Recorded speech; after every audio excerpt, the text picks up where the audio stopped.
एक विषय हा होता की मी SP साहेबांना डेली बोलतोय, त्याच्या बोलण्यामध्ये ज्यावेळेस काल शिष्टमंडळासमोर बोललो की त्यांनी आम्हाला सांगितलं की तुम्ही जे काम केलं त्याचे आम्हाला प्रूफ पाहिजेत, आमच्या शिष्टमंडळाला तुम्ही प्रूफ दाखवा आणि जे तुम्ही काम केले ते तुम्ही शिष्टमंडळाला प्रेझेंट करा. शिष्टमंडळाला आमचं कर्तव्य प्रेझेंट करायचं. अगोदरच अमोल सरनी पण सांगितलं की तुम्ही जे काय केले ते तुम्ही इथं प्रेझेंट करा. प्रेझेंट करताना सर पैसे हे माझ्याकडे फॉरेन फंडमधूनच येणार आहे आणि मला तेच तुम्हाला सांगायचं आहे.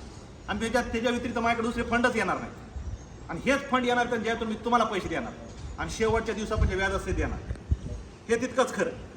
आणि आता हे कशी येणार तर मला जर हे मांडता नाही आलं तर मी तुम्हाला कॉन्फिडन्स कोणत्या ह्याच्यात देऊ मला सांगा. तुम्ही कुठून देऊ मी कॉन्फिडन्स तुम्हाला? माझे जे पैसे आले, जे पैसे येऊन तुम्हाला द्यायचे, ज्याच्यासाठी आम्ही मेहनत केली, आम्हाला मान्य आहे ना. तुम्हाला खूप त्रास होतोय, त्याचा त्रास मलाही होतोय ना. 17 वर्षात मी तुम्हाला एक मिनिट सुद्धा त्रास होऊ दिलेला नाही, 1 मिनिट सुद्धा नाही.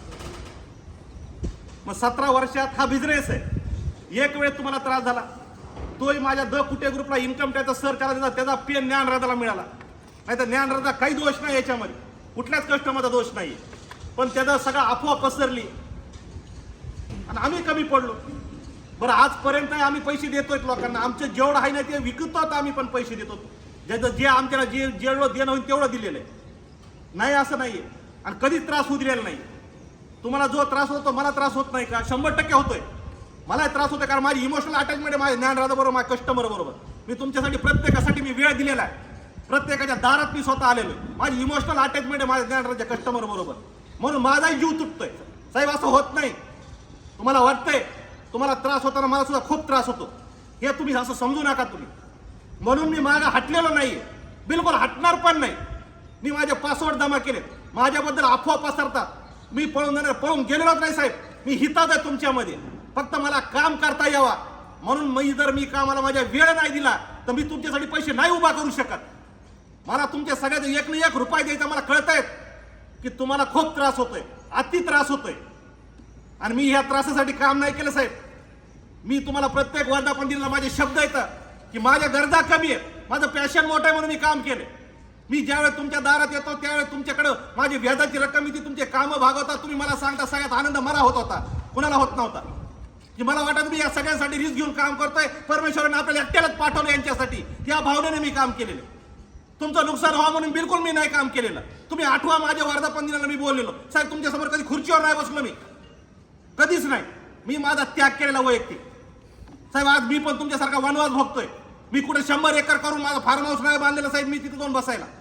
मग जर हे करायचं असतं ते मी मागच केलं असतं साहेब.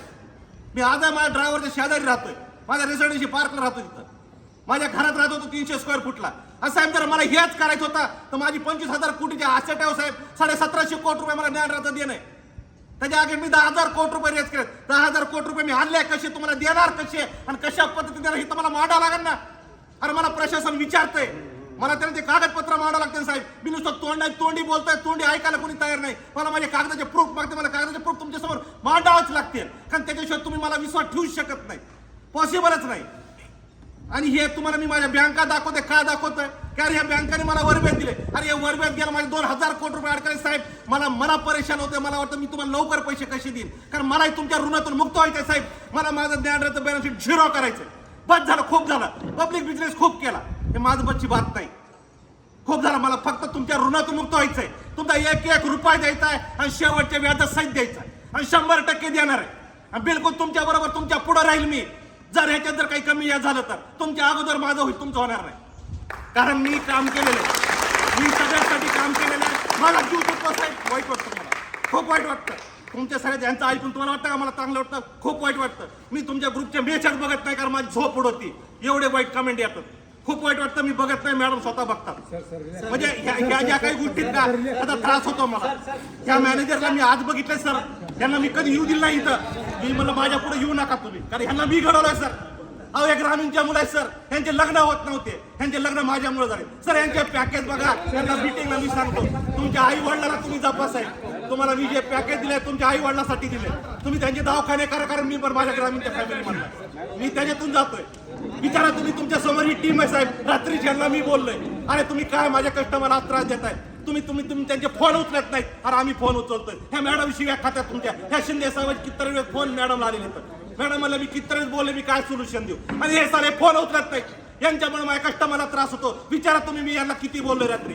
अहो साहेब आता एक माणूस नाही साहेब, आज जर तुम्ही पतसंस्था फेडरेशन गेला तर ग्रॅज्युटी कोण भरते, एक पतसंस्थाला हातवर करत नाही साहेब. ज्ञानराधा ग्रॅज्युटी भरती आपल्या टीमची साहेब. हे तुमच्या ग्रामीणच्या मुलं आहेत साहेब, त्यांच्या घरी खायला नव्हतं सर यांना लग्न कुणी मुली देत नव्हते. या लोकांना मी तयार केले साहेब. मी त्यावेळेस माझा अनुभवी माणूस घेऊ शकत होतो. माझी नीव होती ग्रामीणच्या पोरांना पुढे आणू, त्यांना कामधंदा देऊ. अरे आपल्याला परमेश्वराने दिले गट्स आपण पुढे आणू साहेब. आता प्रत्येक पोरगा आज ग्रॅज्युएशन झालं की माझ्या इथं जॉबला आलेला आहे साहेब. यांना एवढ्याले पॅकेज आहेत, ज्या व्यक्तीने 20-20 वर्ष काम नाही केलं यांना एवढ्याला मी पॅकेज दिले साहेब. पण यांच्याकडून कामही करून घेतलंय. आणि यांना माझं शिकवण बघा तुम्ही, पुडी खायची नाही, दारू प्यायची नाही, धाब्यावर जेवायला जायचं नाही, आई वडिलांची सेवा करायची, मुलांना चांगलं एज्युकेशन देत साहेब. हे दिलं मी, आणि आज मी यांना हीच डिमांड केली की अरे माझ्या ज्ञानराजा कस्टमरला त्रास होतो, तुम्ही का फोन उचलत नाही, का त्यांच्या शिव्या खात नाहीत. अरे आज शिव्या खा, मला टाइम मिळेल तुम्ही जर शिव्या खाल्ल्यात. कारण का ते लोक व्हायबल होणार नाही, ती लोक व्हायबल व्हायला लागली. तुम्ही लोक फोन उचलत नाहीत, तुम्ही लोक त्यांच्या समोर येत नाहीत. अरे आज आम्ही त्यांच्या समोर येतं. आमच्या घरात दगडफेक झाली 4 महिने मॅडम बीडमध्ये होत्या, पण आम्ही मागे नाही हटलो. आम्ही त्याला एकच म्हणलं, या लोकांचं देणं यांनी आपल्याला प्रेम लावलंय, दगडा खा पण तुम्ही बीड सोडू नका, बिलकुल बीड सोडू नका. मग काय अडचण या लोकांनी सुद्धा तुमच्या शिव्या खायला पाहिजे साहेब. नाही तर तुम्ही व्हायबल झालाच नसता, बिलकुल झाला नसता. आज मला त्याचा पश्चाताप होतोय. या टीमला मला बोलायची इच्छा नव्हती, पण मला SP साहेबांनी सांगितलं, शिष्टमंडळाने सांगितलं तुमच्या टीमला बोला. साहेब मी काय काय काय केलं नाही साहेब या लोकांसाठी, मला सांगा तुम्ही. साहेब जे हेड ऑफिस उभा केलंय, आज त्या चेअरमन केबिन मध्ये मी बसलो नाही साहेब, कधीच बसलो नाही मी. हे मी तुम्हाला दर वर्धापन दिनाला सांगितलेलं आहे. मी फक्त माझं कामच केलं. मीटिंगच्या वेळेस मी मीटिंग घ्यायचो साहेब, 4-4 तास यांना मीटिंग मध्ये सांगायचो काम कसं करायचं, आणि तिथून पुढे मी खाली यायचो. आणि आजही मी कामच करतोय साहेब, बिलकुल काम करतोय. मला वाईट वाटतंय. आज डॉक्टर हरकुट बोलले साहेब, डॉक्टर हरकुटच्या भावाकडे माझं 4 कोटी रुपये लोन आहे साहेब. माझं 4 कोटी रुपये लोन आहे. मी लोन मला आणखीन बोललो नाही साहेब. माझं फोकस फक्त मला लोकांचे पैसे देण्यावर. मला माहिती आहे माझ्या कुठे ग्रुपमधून मी पैसे उभा करू शकतो आणि लोकांचे पैसे देऊ शकतो. माझं टार्गेटच ते आहे साहेब. प्लीज माझी विनंती आहे, तुम्हाला खूप त्रास होतोय, मी त्याच्याबद्दल माफी मागतो. माफी सुद्धा कमी आहे, ते शब्द सुद्धा कमी, मला माहिती आहे. कारण मी तुम्हाला माझा फॅमिली मेंबर मानलेले. तुम्हाला त्रास होतोय, मला त्याचा त्रास खूप होते. माझ्या घरच्याला त्रास झाला सुद्धा मला कधी त्रास झालेला नाही साहेब. पण तुम्हाला झालेला त्रास म्हणजे मला खूप वेदना होत्या. कधी मी माझ्या फॅमिली सुद्धा विचार नाही केला, कधीच नाही विचार केला. मी एवढं फिरलोय साहेब, एवढं काम केलं, आजही कामच करतोय साहेब. काय सांगा तुम्हाला. फक्त माझं परमेश्वराला रोज मी विनंती करतो की माझी तारखेत मला लोकांचे पैसे द्यायचे. आणि आज साहेब मी सक्सेस केले. 21 तारीख तुम्हाला दिली, मी ते सक्सेस केले. तुम्हाला काय सांगा, परवा दिवशी मला दिल्लीला जाता येत नव्हतं. मॅडम स्वतः दिल्लीला जाऊन आला. दिल्लीला जाऊन आमची टीम त्यांच्याजवळ मिटिंग केली साहेब. काय सांगा तुम्हाला. आणि मिटिंग करून त्यांना परत सांगितलं माझी 21 तारीख जवळ आली साहेब. त्या मिनिमंटाने त्यांना सगळं प्रेझेंट केलं मॅडमला. त्यांना दिल्लीला जाऊन, मला दिल्लीला जाता येत होतं कारण माझं लिगलचं काम इथं मुंबईमध्ये राहिलं होतं. ह्याच्या पलीकडे काय करायला पाहिजे साहेब. परमेश्वराने माझ्यावर वेळ आणली. पण मी तुम्हाला आजही सांगतो, मी प्रामाणिक आहे. माझी इच्छा आहे तुमच्या सगळ्यांचे पैसे द्यायचे आणि व्याजासहित देणार आहे. मी तुमचं नुकसान करणार आहे. कारण माझ्याकडे 10,000 कोटी रुपये येतात, त्यातून 100-200 कोटी रुपये जरी व्याज जास्त गेले तरी मला काही फरक पडणार नाही. का तर मी तुम्हाला माझा फॅमिली मेंबर मानलेले आहे. आणि मी सगळ्यात जास्त माझ्या कुठे ग्रुपमध्ये ज्ञानराजाला वेळ दिलेला आहे. आणि प्रत्येकाबरोबर माझी इमोशनल अटॅचमेंट आहे साहेब. मी वन पायी तुमच्या मार्केटला फिरतो साहेब. तुमच्याकडून मी काही ना काही शिकलेलो आहे. माझा व्यापारी जेव्हा त्या खुर्चीवर बसतो तेव्हा मी माझ्या टीमला गाईड करतो. आणि त्याची खुर्ची तुटलेली उशी आहे, पण कोट्यवधी रुपयाचा बिझनेस करताय आपण, हे शिकलं पाहिजे साहेब. मी ज्या केबिन मध्ये माझ्या बसतो, माझी खुर्ची मी चेंज नाही केली कारण मी यांच्याकडून शिकलो साहेब.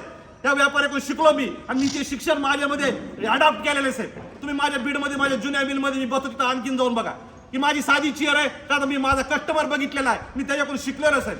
बिझनेस काय करायचा मी या कम्युनिटीकडून शिकलोय, बिझनेस कम्युनिटीकडून. आणि त्या पद्धतीनं बिझनेसच केलाय मार्केटमध्ये आणि गुडघ्यापाशी खाली वाकूनच केलेला आहे. बिलकुल माझ्याकडून कधी चुकीचा शब्द गेलेला नाही मार्केटमध्ये. मला माहिती आहे की आपण बहुजन समाजातून आहेत, आपण बिझनेस करू शकणार नाही, पण मी ते सक्सेस करायचा प्रयत्न केलेला आहे. आणि 100% मी त्यात मागे नाही हटलेलो आणि झुकूनच काम केलेलं. कधीच माझा वाईट शब्द कुणाला सुद्धा नाही साहेब आजपर्यंत. रिक्षावाल्यापासून टॉप व्यक्तीपर्यंत मी कधीच कुणाला नाराज नाही केलेला. हे प्रत्येक ठिकाणी खरं. पण आजही मी मागे नाही हटलेलो. आजही माझी 21 तारीख कशी पळायची माझा त्याच्यावर फोकस आहे. मी तुम्हाला आजही शब्द देतो, आणखीन 4 दिवसांनी मी शिष्टमंडळाला घेऊन बसेल की माझी काय लेवलवर पोझिशन आलेली आहे आणि काय लेवलवर माझं काम आहे. मी 100% परत 15 किंवा 16 तारखेला मी परत शिष्टमंडळाला बोलवतो आणि तुम्हाला डिटेल सांगतो. पण माझी विनंती आहे, तुम्ही जसा माझ्यावर विश्वास टाकलाय या विश्वासाला मी तडा जाऊ देणार नाही. 100% आज तुमचं नुकसान झालंय, पण हे नुकसान आहे भरून काढीन भविष्यामध्ये. कारण माझं एम काम करायचं साहेब, मी बाकी काहीच नाही. जर माझं एम काम करायचं नसतं तर ह्या 27 वर्षात मी बिझनेस केलाय साहेब. एक दिवस आहे माझी जमीन सोडलेली नाही. 27 वर्षात मी काय माझं उभा केला असता आणखी, पण मी ते केलेलं नाही. कारण मी सर्वांसाठी काम केले. जिथं मी राहतो एक व्यक्ती नाही मी ज्याला मदत केलेली नाही साहेब, पण कधी माझं नाव पुढे येऊ दिलेलं नाही, आजपर्यंत नाव नाही पुढे येऊ दिलेलं. प्रत्येकाला मदत केलेली आहे, फुल नाही फुलाची पाकळी मदत केलेली, पण माझं नाव कधी मी पुढे आणलेलंच नाहीये. फक्त मदत करणं हे आपलं कर्तव्य आहे आणि आपण समाजाचं देणं लागतो याच भावनेने मदत केलेली, कधीच बिलकुल त्याचं नाव सुद्धा पुढे नाही आणलेलं. जेवढ्या लोकांनी आजही मला त्रास दिला त्या प्रत्येक व्यक्तीला मी मदत केलेली साहेब, प्रत्येक व्यक्तीला मदत केली. जिथं ज्ञानराजा करू शकत नाही तिथं कुठे ग्रुप फाउंडेशननी मदत केलेली. ही मी तुम्हाला प्रत्येकाला सांगू इच्छितो का, तर कारण मी माझं नाव कधीच पुढे येऊ दिलेलं नाही, पण मी मदतच केलेली. आणि मदत ह्यासाठी केलेली आहे की आपल्याकडे एवढं आहे तर आपण ते समाजाला लावलं पाहिजे, सगळ्याला लावलं पाहिजे. त्याच्यामध्ये कधीच मी कोणती गोष्ट मध्ये आणलेली नाहीये. मग हे सगळं काम करत असताना तुम्ही ह्या सगळ्याची गोळाबेरीज करून तुम्ही माझ्यावर विश्वास ठेवा, तेवढं तरी करा तुम्ही. कारण मी मान्य करतो आज साहेबाचं नुकसान झालं, आज त्यांची समाजाची पद कमी झाली, पण मी त्याला आश्वासन देतो साहेब, ज्ञानराजा व्यतिरिक्त तुम्हाला गरज पडली तर मी तुम्हाला किती पाहिजे तेवढे कोट्यावधी रुपये तुम्हाला तुमच्यासाठी इन्व्हेस्टमेंट करेल, त्याची काळजी करू नका तुम्ही. आणि हा शब्द माझा प्रत्येकासाठी साहेब, कारण मला माहिती आहे बऱ्याच जणांचं बिझनेसमध्ये नुकसान झाले, बऱ्याच जणांचं कशात नुकसान झाले, त्यावर फक्त तुम्ही उत्प्रोत माझ्याकडे या साहेब, तुम्हाला मदतच करेल मी कुठे ग्रुपच्या माध्यमातून, तुम्ही त्याची काळजी करू नका. कारण मला कुणाचं नुकसान करून मला माझा बिझनेस मोठा करायचाच नाही, बिलकुल नाही. कारण मी तुमचे आशीर्वाद घेतले आजपर्यंत आणि इथून पुढे मला तुमचे आशीर्वादच घ्यायचे आहेत की ज्याच्या जोरावर मला माझं एम गाठायचंय. कारण मी पॅशनेट आहे, देववेड आहे, म्हणून बीड सारख्या ठिकाणी मी आज पॅन इंडियावर काम केलं साहेब. मी इथं बसलोय आज, भारतभरच्या एका पार्टीने आपली डिस्ट्रीब्युटरशिप कॅन्सल नाही केलेली, फक्त आपल्याकडे बघून आणि सव्वाकडे बघून. चांगली माणसं आहेत, चांगलं काम करतात साहेब. महाराष्ट्रात तर द्या सोडून, पण भारतभर एकाने आपली डिस्ट्रीब्युटरशिप सोडलेली नाही. मग ही कामाची पावती नाही साहेब. आपण ज्या गावात